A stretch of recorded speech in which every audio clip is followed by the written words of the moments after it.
To get started, we'll first add our key result. And to do so, we'll click on the 3 dots on the right for the objective level and click Add Key Result. Then we'll enter our description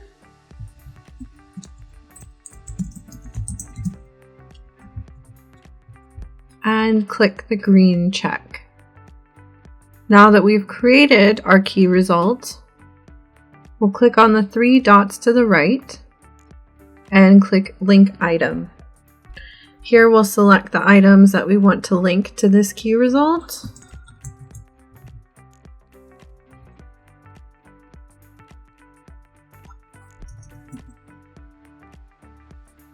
And now we can see under selected items that there's 2 key results. And now we'll click Save. If we view the drop down, we can now see the 2 features that we've added. So now we'll click the 3 dots to the right again and go to View Details. To give you a cleaner view, we recommend deselecting Kendis board here. And then we'll look at the completion percentage and how that's calculated. So if we click here, we'll see that by default, the yellow option by Children of Linked Items Story Status is selected. That means that under the column Children Count, those items are what are being considered to track completion. For each key result, if you want to choose a different option, you'll need to individually update each key result to which option you want to use if it is not by Children of Linked Items Stories status.